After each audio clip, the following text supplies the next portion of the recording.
Welcome to the Wednesday edition of the Box Seat. I'm Adam McGrath and joined by Mark Olmos. Mark, cracking card in front of us and a little bit of soft form to do. Absolutely. Weather overnights hasn't been too great to us with 35 mils dropping, but a lot of competitive racing, Adam, and we've got the rail out 15 metres with the cutaway in play. Yeah, as you can see, they are the conditions on the screen, but just keep an eye on social media as well in case more rain is around. You just never know what we're going to expect, so do follow Perth Racing on social media there. Let's get straight into race number 1 then. It is the event for the 2-year-olds over the 1100 metres, and I'm quite excited about this race, to be honest. I think the top 4 or 5 are very good. Me too, particularly excited by the sponsor, James Bogue, Adam, with the premium plate. We'll have a look at our replay horse, number 2, Oliver's Travel, 2 starts ago, who ran a really nice second from 4th position. Lead Faden led at the top of the home straight. Tackled immediately, though, by Oliver's Travels. And in the middle is Pickup Line. A length and a half to Rising Sea. At the 150, though. And Oliver's Travels in front. But here comes Rising Sea. Both in the club's emergency colours. They're going to Quinella the race and from well back Queen's Parade. But Rising Sea, too good. I have a lot of time for this galloper. I had it on top in that race. Really liked the trials. And on that day, it just didn't suit. We mentioned it again. Perfect run, but just had no luck with the way the conditions were. And then for those that have gone back and watched last start, if you're looking at the form seeing 11 of 14 and beaten by 9 lengths, do not worry. You have never seen a horse run into a bigger roadblock than Oliver's Travel had to face last start. So put a line through that run. Barrier 1 is perfect. The cutaway in the straight. With the speed in the race, Oliver's Travel can just cruise into this and I think attack the line strongly. I've managed to push it back to second, but I really want to be on it. No, I'm with you, Adam. My one worry about it is back to 1100. I really liked it over 1400 metres last start. As you said, absolutely zero luck. Another one I'm really looking forward to seeing again for its second start is number 1, Hoboken, from the Neville Parnham yard, who has 14 runners in on Wednesday. So I think this is one of his better chances for the day too. Neville's going to have a big day, there's no doubt about that. Barrier 10, again with a cutaway, not too concerned about that. They should be running on the day. Although this gelding was really good on debut, beaten 3 lengths by Dainty Tessa on that occasion. We'll take natural improvement from that run as well. So I'm with you, I think it's one you can certainly have in your 4. Trials before that were really good too, Adam. We've got the first starter in there, number 8, Daraja Jewel as well. I know you were keen on this, I think a fortnight ago when it was scratched. So I think you might have had it on top I had it on top on that day. That was Saturday form as well. I had Oliver's Travel on top, but I've gone back this way as well. Blinkers on, the Simon Miller stable going so well. Peter Nucky riding as well. And then you look at the family related to Harbour Get and also Pachuri Jewel. There's early runners there, a lot of class as well. So that is the way that I'll be tipping number 8, Daraja Jewel on top from 2, Oliver's Travel. Number 12, Unmarked Bills, and 10, Let It Fade 'em. Yes, Adam, I got the 1 on top for the Neville Parnham yard. Hoboken on top of 12, Unmarked Bills, 8, Daraja Jewel, and 2, Oliver's Travel. Race number 2 at Ascot, it's Perth. Race number 4 for our Singapore viewers. It's over the 1,000 metres. Some Saturday form, some Wednesday form, some Bunbury form, some Geraldton form. Throw them all together, we've got a race. Some first starters, in the, some lightly race types as well, Adam. We got Neville Parnham with a couple in the field, and only 3 winners in the field, and one of those winners we'll have a look at is Juendis, winning last start in a maiden at Bunbury. Maker Sovereign Hall driving up near the middle, Maggie's Command, and hoisted to the outside now is Ragnar Saga. Bet the 250, Juendis booted away from them. It's Juendis opening up, shot about 3 or 4 in front. It's home. Down the outside, Ragnar Saga, the hot pot, but this is going to blow them away first up. And Juendis with Ragnar Saga storming home when it's all over. But the post... Trainer Jim Taylor's had some good luck with these geldings by demerit, and this is another good run. And we saw last campaign the form lines around Total Eclipse and I Do Declare were strong enough, and it was probably better than it actually ran on that occasion. Came back, trialled nicely, winning by 1.5 lengths, and then this performance on debut against the horse that was paying $1.60 as well, Ragnar Saga, which ran on strongly. Just did a lot right, had that early speed as well, which will be beneficial. The 1100 back to the 1,000 metres, another big tick. Being on speed that day really got it home, Adam. As you mentioned, Ragnar Saga, I think, is a very smart horse as well. Will be winning another race soon. But the format of that race should be quite strong, and this galloper is a big chance here. Number 1 as well, Sporting Image, another one from the Neville Parnham yard. Drops back to Wednesday class after a slightly disappointing run behind Brazanto at $12 that day. Yeah, interesting performance there. They actually blamed the soft track, which I found quite interesting considering 5 starts ago they won on a soft track. So I'm confused with where they've gone there. It was in the stewards report that the soft track was the reason for the disappointing effort. But as I said, won over on a soft 5 over 1,200 metres 5 starts ago. So I'm willing just to put a line through that run. You look at the form lines behind Record carrying the exact same form. That's a very strong Saturday form. Glitterbell as well. I think this is the horse to beat in the race. Barrier 5, Ben Allen takes a ride, so just the 56 kilos. For mine, if you're looking for safety, you just know what you're going to get with Sporting Absolutely. Image. Number 7 as well, as you mentioned earlier, Adam, trial of this horse was sensational. Laura May from the Justin Erkland's yard, and even before that, its only race start was 3rd behind Lucky Legacy.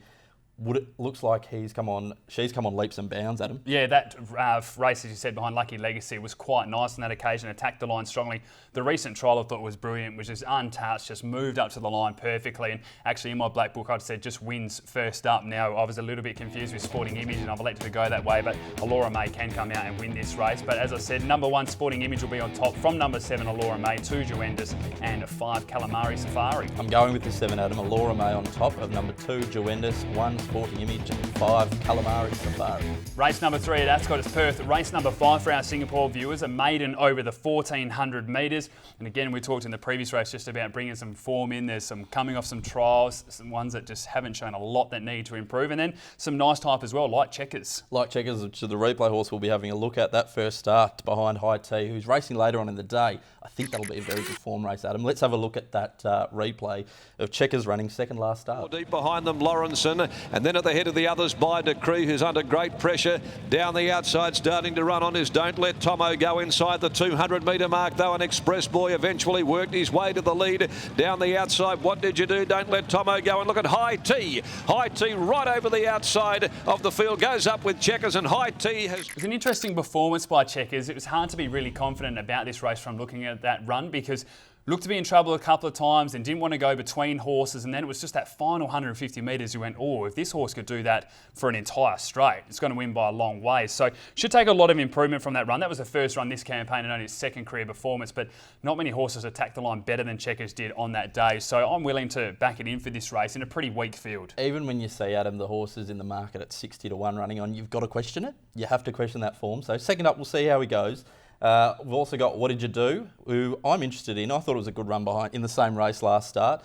A little closer than Checkers on that occasion. I thought it was a good performance as well, and just keep waiting for What Did You Do to break through here. Barrier 5 to 57 kilos is ideal. Has placed on a soft track before as well, which is a good positive, and was only beaten the 1 length. What Did You Do is going to break through. It's just when, and that's going to be the question. Now, it's had the 10 career starts for only the 1 second placing. I think this race really suits. A similar story with another one of our good friends in Warbo and Grado. I'm sticking with it. I've got to stick with it until it wins. I think we'll get a little bit of a better price too. We'll get about 5 or 6 to 1.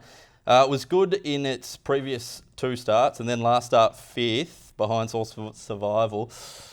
Yeah, I'm giving it another go. You might be waiting a while for this win to come, but you know what? When you see Barrier 14 with a lot of horses, you'd be worried. But I think this is the biggest bonus for the horse. The rail at 15 metres, they'll run on strongly. The winds are expected to turn in favour those that get back. 2 kilo claim, sit back, relax, ride cold, attack the line strong. I think that's where the horse does its best. He'll be hooking out at about the 8-700 as well, and grinding home as he has those last 3 starts. So, look, if he can sustain the run in the soft ground, that's another question for him, which I think he will. I think we'll be in the money. Can certainly run a nice race, I'm sure. I'm going with number 3, though, Checkers, from that performance that we saw in the replay. From number 1, What Did You Do? Number 5, Don't Let Tomo Go, and 12, Musgaze, which is bred really nicely. 3, 1, 5 and 12. As I mentioned, number 2 on top for me, Warbo and Grasso. 3, Checkers. 1, What Did You Do? And 5, Don't Let Tomo Go. Race number 4 at Ascot, it is Perth. Race number 6 for our Singapore viewers over the 2200 metres.